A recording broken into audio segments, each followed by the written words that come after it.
Салауаты онша асып тұрмаса да, өз ауылында бетіне жан қарамайтын бір рудың орта қолды билерін қабылдауға осынша жол жора керек болғанда, анау ақ ордаларда жатқан билерді қабылдауға қанша уақыт кететінін өздеріңіз есептей беріңіздер.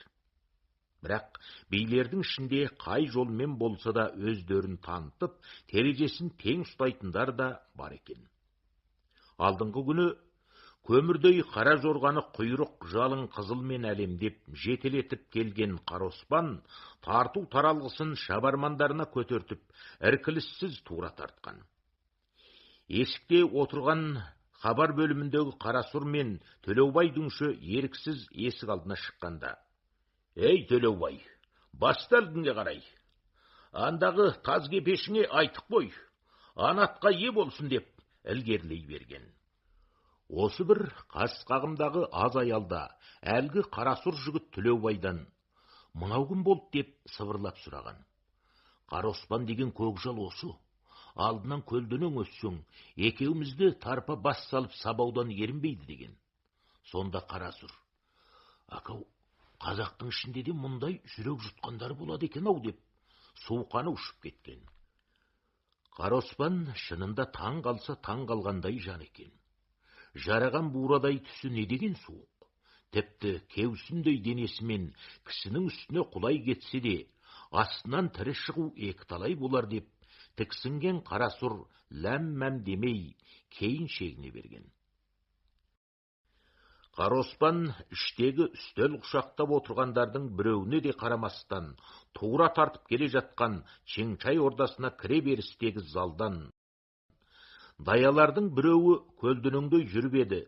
Босағада найза ұстап тұрған екі шерік найзаларын түйілістіріп жіберіп жол тосты. Сапсын суырып алған Қароспан: «Тарт бұлай, бөгеме жолымды.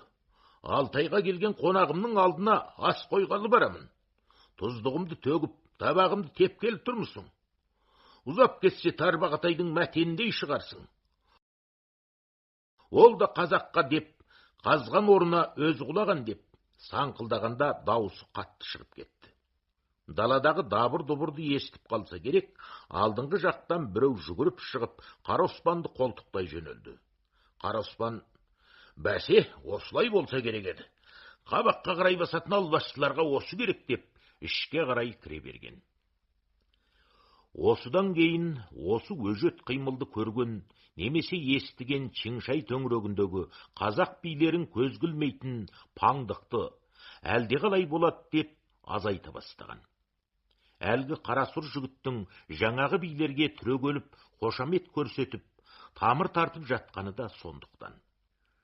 Бықыш пен Кәкіжаннан жүк салып жіберген Өміртай билердің аман сәлемі түгесін деп, асықпай ең артын тосып, мысық табандап жатыр. Өміртайдың сабыр сақтағыш сал мінезіне жіп тағалмаған өзге билер: «Тағы да бір қырынан көрінгелі жатыр-ау» деп алаңдай бастап еді. Шынында солай болып шықты. Фугогың Жантелінің шөбіресі Өміртай қажы пәлен күні сәлемге барады екен деген салмақ ауыр бір хабарды тағы да сол бықыш арқылы Жамбылға құлақ қағыс етіп үлгірген. Аяғы сонау мұзды мұхитқа барып құятын тұп-тұнық Ертіс өзенінің метресі мен қызылы, Ұлы Құрандының жаны құмар жеңсік асы екенін Өміртай жақсы білетін. Осы себепті үйден аттанғандақ ішіне бүккен Өміртай Жайшыбек дейтін аталас руының екі мықты серешісін екі қыранның құйғанындағы қызылдың ойнағына апарып орналастырған. Екеуіне: «Үстіне мінгенде тізелерің жерге тимейтін үлкендерің ғана таңдап шәншіңдер. Шәншіғандарыңды қодалап бақсаңдар да айырым суда бағып, сәлем айтқан күні ғана судан жаңалып шыққан бойы жеткізіңдер» деп тапсырған. Сөйтіп, сәрсенбінің сәтін таңдаған Өміртай сол күні ерте қамданды. Тамағына жібек жолы керуенінің үнді қоңырауын таққан Ақбас атанға қалы кілем жапқызды. Оның беліне Қопалы көлдің тарғыл жолбарысы мен Алтай шатқалдарының күміс жүнді қарайуының, Қанастың Ақбас құндызы мен Алтайдың ақсілеусінінің терісін, Ұлытаудың түйе мойын бұғысының 24 салалы жас мүйізі мен құбының ақбөкенінің буын-буын қамшы сап мүйізін салбыратып асқызды да, ең алдына соны жетелетті. Оның соңынан бірінен бірі өтетін Құлыбай байдың үйінен шыққан сүліктөй екі құланның жал құйрығын қызыл шашақпен әлемдетіп, екінші көрініске соны арнады. Енді осыған жалғас айғұлақтарына қызыл боз байлап, ұзын сырыққа жұпта білген қыранның бір құлаш төс жара шығатын қызылдарын ат үстінен иықтарына асқан 5 бар азаматтарды жүргізді. Кілең ақ сәлде орап, бірыңғай ақ шапан киген қажылар оның алдынан жүрді. Алтын тұрманды ақ боз атқа мінген, айналасын қызыл шашақпен төгілген, милығынан жоғары қарай түрілген етегі кеңірек қара қатипадан арнаулы жасалған бас киім киген, оның тақ төбесіне жұмыртқадай қара көк тас орнатылып, тасының алдыңғы жағындағы айырым көзге тотығыстың күн нұрымен шағылысып құлпырып көрінетін бірнеше қауырсынын қадаған. Үстіне артқы алдыңғы өңірлеріне екі жеңіне ұлудың, яғни айдағардың сурет түсірілген, қолтығынан түймелейтін көгілдір түсті көлбіреген шапан киген Өміртай көп қажының арасында кетіп барады. Бұл Өміртайдың өзіне емес, Фугогың болған арғатасы Жәнтеліге берілген шен киімі болса керек. Бұл қазақты қойып, қарапайым ханзулардың көзіне оңай түсе бермейтін көрініс. Қажылар тобынан кейін сәнді киінген Кәкіжан бастаған шабармандар тобы жүрді. Бүкіл қырам бойын күңгірлеген қоңыр дыбыспен тербеткен Ағатанның мойындағы қоңырау үнімен әсерлі салтанат, ақ ордалардағы қазақ билерін қойып, Жамбыл ішіндегі дая сияларды да еріксіз сыртқа шығарған. Көрген жанды таң қалдырған осы Өміртай тобы, құтты бір Үрім Ғайсардағы патша сарайына еніп бара жатқан Ұлы Жібек жолының саудагерлерінің шеруіндей, түс әлетінде Жамбылдың қақпасына кірді. Бәсе, деді тағы билер тобы. Өміртайдың ағылысын бастап қойып, Аллах бәрін тосып жатқаны осы қылық екен ғой деп, таңдайларын қағып, бастарын шайқап жіберді. Кейінгі бір төбе басындағы отырыста қалжың шынаралас Мәми Өміртайға: «Қажеке, оңай желп етпеуші едіңіз, әлгі Чеңшайға жолығардағы қимылыңыздың мәнісін ұғалмай қалдық па қалай» деген. Сонда биғажы болған адам: «Заманың осыны ұнатып тұрғаннан кейін, өзің иле бергенше, буынына құрт түсіріп, өзін екпетінен түсірсек, көлденең қаңқудан құлағың тыныш болады» деп, жымың етіп қойған. Сонда Мәми: «Рас-ау, аңбысқан елге аңқау мінез шығар жол тауып бере алмайды» деп ойланып қалған. Әрі аласа, әрі тар, күбіртіктей күркелерден құралған жіп-жіңішке құжыралар тізбегі оңтүстіктен солтүстікке қарай екі желі арқан бойындай жерге созылған. Осы жіп-жіңішке қалпында қайтадан шығысқа қарай жалт бұрылып, тағы да екі желі арқан бойы жерге қалған. Бұл түрі Жамбылдың Қарадар базасына қарама қарсы келетін төрт бұрыш ауланың екі қанаты болса керек. Ал қалған екі жағындағы қанат әлі бітпеген сияқты. Қорыс қопа болып бырысып жатыр. Төрт бұрышында төрт қарауыл қанасы бар үлкен Жамбыл осы құрылыстың ту сыртынан қоршап тұрғанымен, іргесі бұдан алысырақ. Чеңшайдың өзінен тартып айналасындағы лауазым иесіне арналып салынып жатқан осы қызмет бөлмелерінің алдына аласа Пашайон жасалыпты. Пашайонның алдыңғы тарапына қатар-қатар діңгек қойылып, оның дөдөгөсі 7 шар үлгісінде әшекейленіпті. Төбесі жабық осы Пашайонның астын бойлап жүретін жол бар. Бұл жол кердеңдей басқандар болсын, мейлі борбаңдай басқандар болсын, тіпті бүгежектеп басқандар болсын, әйтеу қажет еткен есікке алып баратын көрінеді. Қара дарбазаға қарама қарсы келетін есіктен кірсеңдер, көлденең залға кезігер екенсіз. Осы зал арқылы Чың-Чайдың қызмет бөлмесіне де, демалыс үйіне де, бүйірдегі тағы бір жанама есіктер арқылы ұзын-ұзын залдарға да өтуге болады екен. Ұзап кетсе, 200-300 адам сиятындай залдардың біреуінде жиын жүріліп жатыр. Төбесі адам бойынан азғана биік, жер едені сабанды былжымырмен тегістелген, жұңго үлгісінде кергіштеліп қағаз шапталған тар көзді терезесі бар. Осы залдың ауасы ішінде отырған адамдарға мүлде жетісер емес. Әсіресе керегесін түріп тастап, сақара ауасын мейлінше жұтып отыратын қазақ билеріне өте қапырық сезілуде. Олардың көп ақ пысынап, дамылсыз аққан терлерін қол жаулығы барлары жаулығымен, немесе басына тартқан шытымен сүртініп, желпініп қояды. Ал жаулығы жоқтары жеңіне жалынып жатыр. Билердің зал ішіне кіргендеріне қуанғандықтарынан өкінгендер көбірек сияқты. Бәріне бірі, анау қандай жағдайда отыр екен дегендей жалтақ-жалтақ қарап қояды.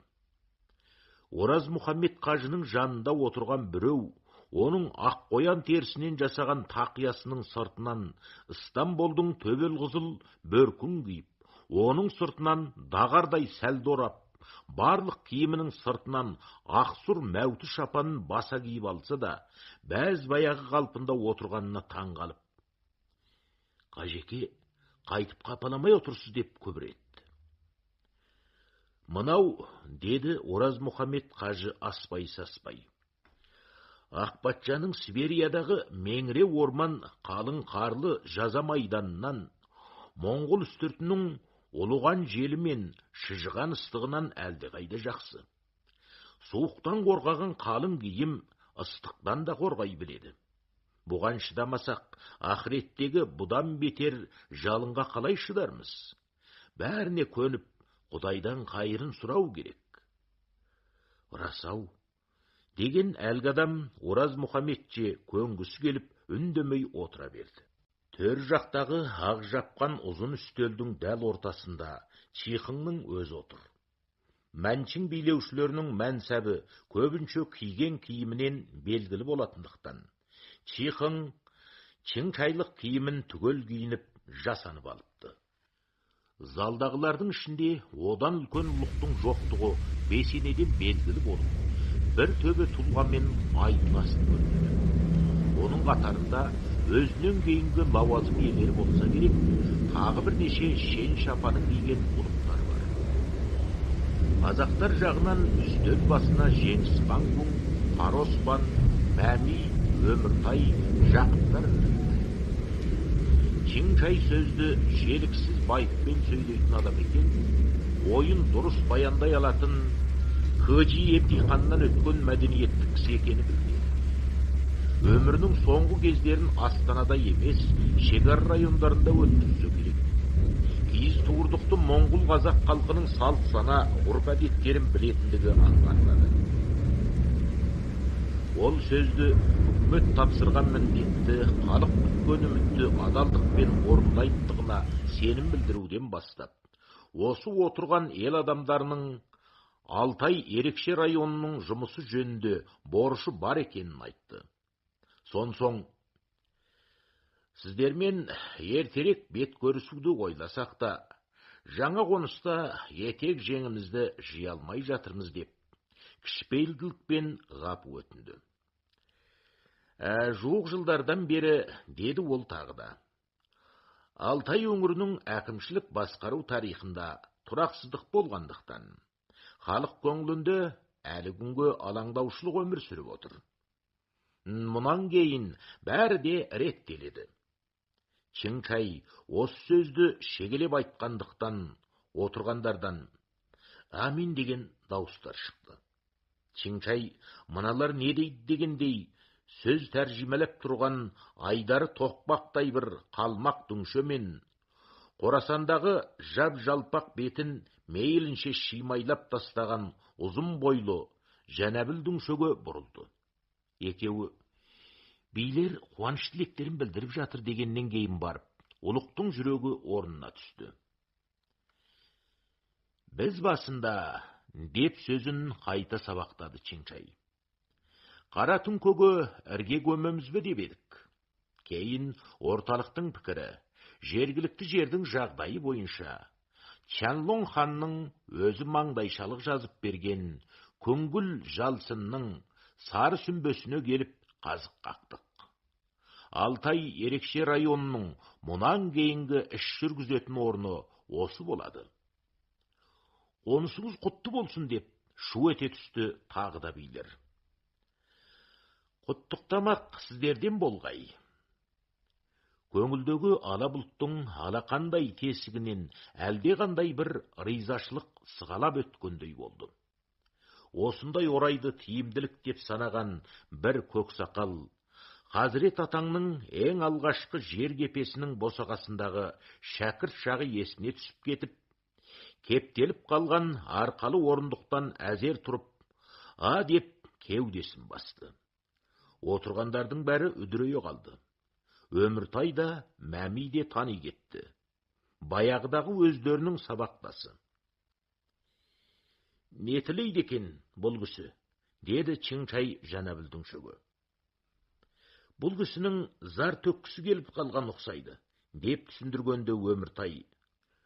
Бұл мұндар бала күндегісін әлі ұмытпаған екен, өз үйінде түзге шыққысы келгенде де бәйбішесіне осы әдетін істейді ау тегі. Ду күлетін қылық болғанымен, иба сақтаған жұрт мырс-мырс күлкіден бір талайға дейін арыла алған жоқ. Ерсі қылықты жақтырмаған бір лауазым иесі. Тынышталайық, деп ескерткенде, зал ішіне зың еткен шыбын даусы естілетін тыныштық қайта орнады.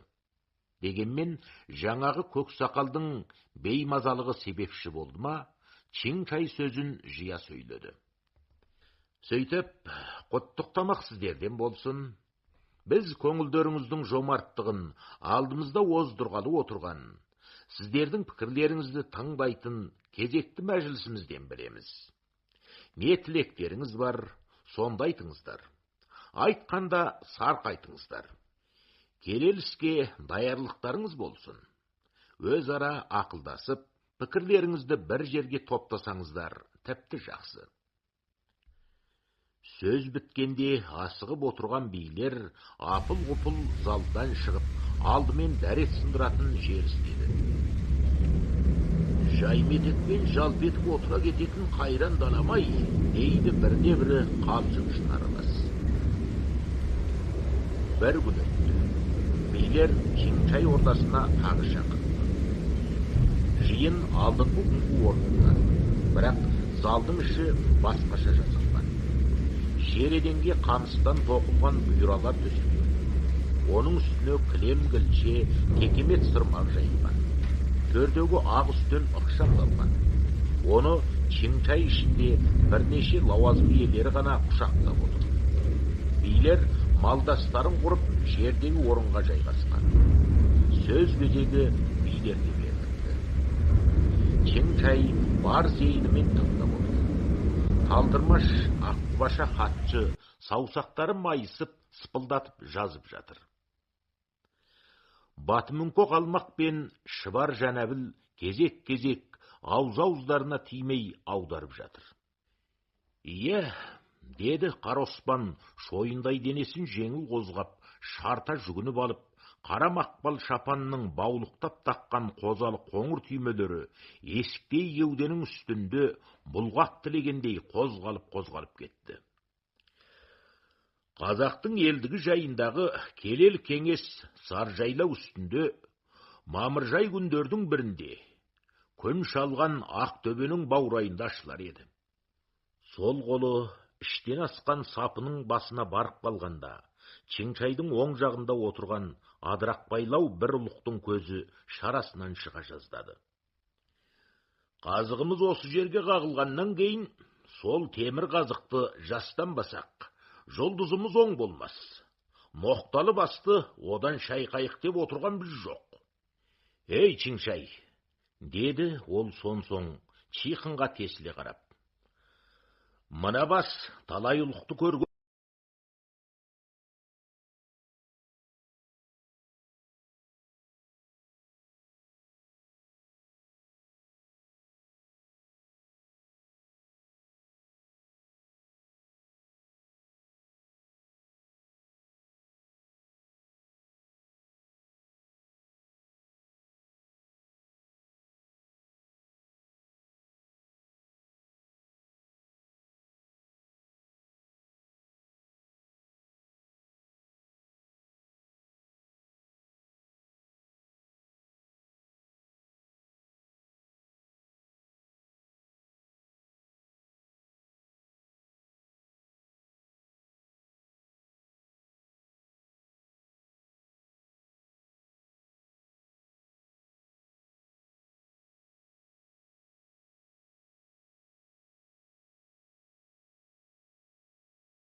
Ие, деді Қара Оспан шойындай денесін жеңіл қозғап, шарта жүгініп алып, қара мақпал шапанның баулықтап таққан қозалы қоңыр түймелері есіктей еуденің үстінде бұлғақ тілегендей қозғалып кетті. Қазақтың елдігі жайындағы келел кеңес саржайлау үстінде мамыржай күндердің бірінде күн шалған Ақтөбенің баурайында ашылар еді. Сол қолы іштен асқан сапының басына барып қалғанда, Чыңшайдың оң жағында отырған адырақ байлау бір ұлықтың көзі шарасынан шыға жаздады. Қазығымыз осы жерге қағылғаннан кейін, сол темір қазықты жастанбасақ, жұлдызымыз оң болмас. Ноқталы басты одан шайқайық деп отырған біз жоқ. Ей, Чыңшай, деді ол соң Чихынға тесіле қарап. Мына бас талай ұлықты көрген бас деп, өз басым бір нұқыды. Керейдің бағына келген ұлық болсаң, төбемізден жайлау, төсімізден қыстау тауып, тағыңда ағарасың. Сорына келген ұлық болсаң, әр қанның тұсындағы бір сұрқылтай табаныңның астынан шығады, деді. Соң екі дүңшеге зіл тастап. Әркім өз сөзіне ие. Менің сөзімді маймен көлемей, кемітпей, асырмай дұп-дұрыс жеткізесіңдер тегінде, деп екеуін мықтап шегеледі. Жаңағы адырақбай ұлық өзінің астымен Чыңшайға қарап еді. Чыңшай күліп қана тыңдап отыр. Әлгі ұлық тым жайдақ өткөлсің дегендей Чыңшайды жақтырмай тыжырып қалды. Чыңшайдың жүзі тегін жайдардан отырған. Оның ішінде де сыртқа шығаруға болмайтын өзіндік бір бақай қуып жатыр. Керей билерінің ішінде Қара Оспан мінезінің қыңыр екенін ол тіпті қобда зәнінде тұрған кезінде естіген. Тарбағатайдың тентек амбысы баяғыда дәмежанды дарға сықызған, Қара Оспанның басына темір ноқта кигізген астам қылығы ақыры өз түбіне жеткенін жақсы біледі.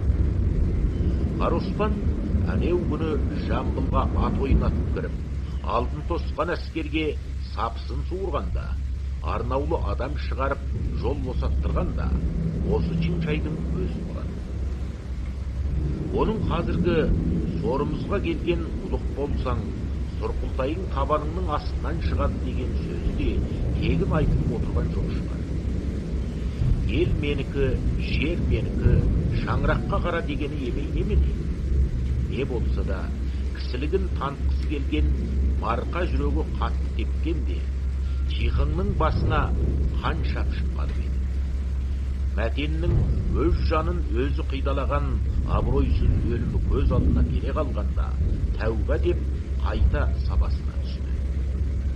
Бұл неменің өзін қазақтың төресі де, қарасы да ағалап, қолды құрып алдынан көзденің өтпейді екен дейді. Бәлкім, бір апандағы бөрлердің жортқандағы алдына салар тас шайнары осы болса керек. әттең өздерін біріне бірін қайрап салып, қырық пышақ қылып қойса, оқыранып алдыңа келер еді. Бірақ бір қырдың астында қалтылдап орыс отыр. Ол неменің де даланың тарпаңына құрып отырған тұзағы оңай тұзақ емес. Мұны менің шақша бастарым түсіне бермейді шіркін деп, Адырақбай ұлығына сұсты қабақпен бір қарап қойған. Қара Оспанның сол жағында осы қасқабақты қалт жібермей бағып отырған Мәми салал саусақтарымен тақиясын қозғап қойып тамағын кенеді. Соң әр сөзінде батпан сыр жатқан тізбектерді түйдөгімен жай ғана сырғыта бастады. Шыңға жүгінгеннің тіл ашты, шыбар жылан жылы сөйлеуді ұнатады, дейді қазақ. Отан көптің ортағы, отаны бірдің жиғаны бір. Ол топырақтан туған жақсы да көптің ырысы. Үйшінің ынтымағы үшін зекитін шалың болғаны бір ғанибет қой. Қара Оспан Керейдің ғана ағасы емес, кең қолтық Қытайдың да ағасы. Оның қайтпас қайраты, қайрау табылса, әрге жауға сілтер қылыш қой.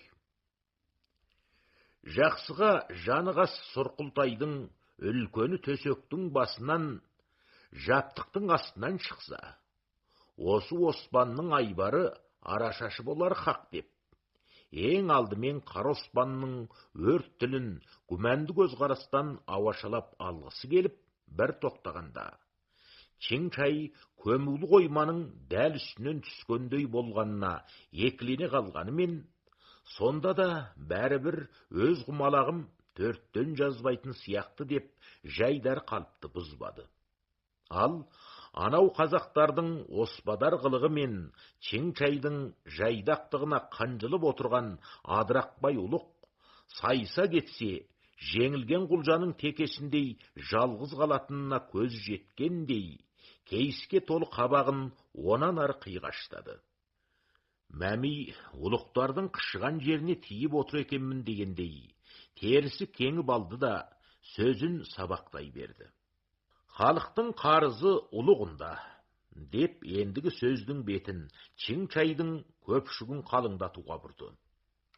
Біз Чең-чайдың қолайына жағар Сақа екенін хан ордасының Алтай ерекше районы сияқты ауыр міндетке жауапты еткеннен ақ білгенбіз. Ат жақтайтын жақсы айғырдың үйірінде құт болады, және мол кенін жатқа бауыр бастырмайды. Ұлығы ғаділ болған елдің қыдыры қорасында. Менің осы сөзімнің дұрыстығына сіз қандай пәтуа айтар едіңіз қажеке? Деп Қара Оспанның өр жағында отырған Ораз Мұхаммед қажыға қарады ол. Ия, Құдай тағала, пиғылы дұрыс пенделеріме ғаділ әмірші жіберемін деген ғой. Мүмкін ғибадат құлшылығымыздың, тәубе істихбарымыздың бодауына жаратушы ғаділ ұлық жіберіп, Керейдің көз жасын көргісі келген шығар. Бұл бір ақтан жарылған ел тілегінің қабыл болғаны шығар. Деген кезде мақтау сөзді сүймейтін пенде жоқ қой. Чең-чай желпініп қалды. Акау, бұл Чең-чайды желпіндіріп жіберген кім болғай деді. Таң қала қалған шеткерірек отырған ұзын мойын біреу, кеңірдегін созып жанында отырған серігіне. Мұнысы кім болды екен? Деп сыбырлады. Әй, Ақпатшаның ит жеккенге жер аударып жіберген күнәкәрі ұқсайды. Содан қашып шығып, дөрбіттерді басып, Алтайдағы Мәмиді тауыпты ғой, деді алдыңғы күні Ораз Мұхаммедпен тілдескен кісі. Әй, осы Өміртай мен Мәмидің таппайтыны жоқ екен. Бұл жолы ылғи сәлдесі дағардай қожа молдаларды жинап әкеліпті ғой, деді әлгі ұзын мойын. Жақсыны жатырқамайтын пейілі кең, ақылды отбасынан тапқандықтан тасы әмәнда өргөді малайды, деді жаңағы тұлыбы түпті момын адам. Осыдан кейін ақ жолбарысқа бойы үйір болған тышқандай билер тобы жыбырлай бастады. Тіпті ара-тұра күлкі үні де естіліп қалып тұрды. Чың-чайда кеңіп сала берді. Құдайға шүкір, тыңдарға құлақ тапқан екенбіз. Дәт айтар жеріміз осы.